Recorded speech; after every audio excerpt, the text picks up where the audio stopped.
All right, let's take a look at the quiz questions. We have a set of keys dropped from a bridge. So here's a boat. Yay, boat. Here's a bridge. It's a very good drawing of a bridge. I'm going to drop some keys. There's a key, and it drops. So let's be clear.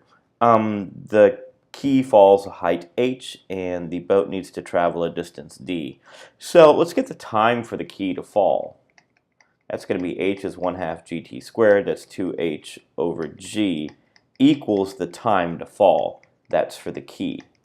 Now, the boat needs to sail to catch the key so we can get its speed by using distance as rate times time, or if you prefer, x is v naught x times t plus x naught, and the acceleration term 0, so we have d is v naught x times 2h over g under a square root. So v naught x, the speed of the boat, when we solve, ends up being d times square root of g over 2h, right? And that's v naught x. Okay, now for the kinematics. I know some of us are getting hung up on sign convention, and to be honest, you're free to do that.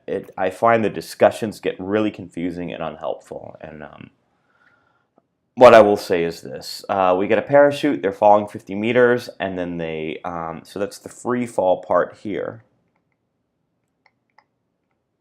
And then they hit the ground. So they're going to free fall here, and then they're going to hit the ground with the parachute part. Let's be clear here. The free fall here will actually say that the acceleration due to gravity is -10. Now for the parachute part, the acceleration is +2. So check this out. Here we go. So for the falling part, we can get the time as 50 equals 1/2. Actually, let's be really careful. I'm going to fall 50, so I start with a height of 50. I wind up 0 relative to the 50 up here that I started at for my position, is how we'll do this. So I have 0 equals -5t squared plus 50. Where did I get that -5 from? I want you to answer that. And so my t is the square root of 10, which ends up being about 3.2. Awesome. Just for the record, let's get the speed here as well. So v is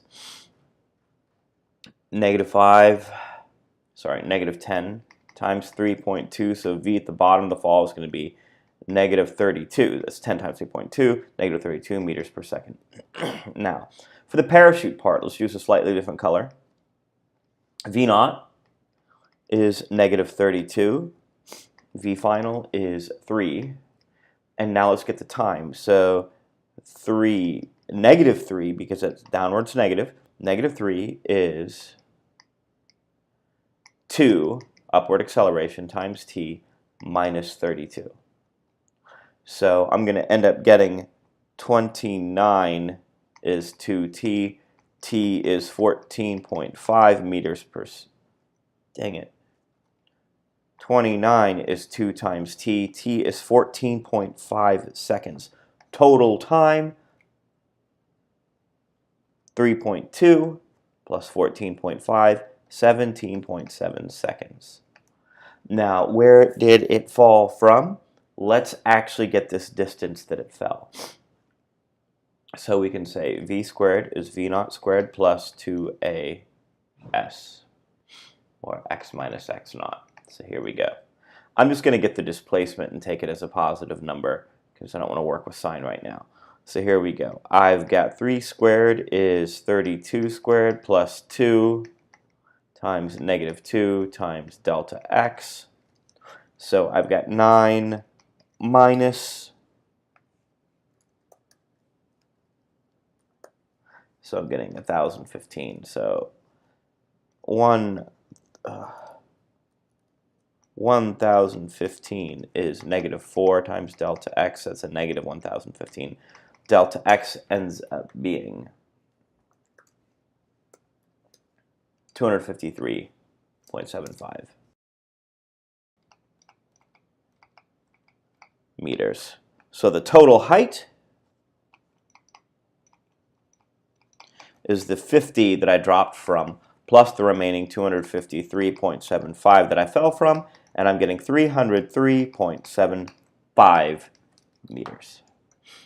And then this here, everybody got it right. So just to be clear, let's be really clear here that when we launch V at an angle theta, V naught, half the time in the air is going to be V naught sine theta over G is T, and then we double this to get the time. The height is V naught squared sine squared theta over 2G for the height, and then the range is going to be V naught squared sine of 2 theta divided by G for the range. So those derivations I've done previously, but those are the answers that you should get. All right, so that's it for the quiz, and I'll put this online right now.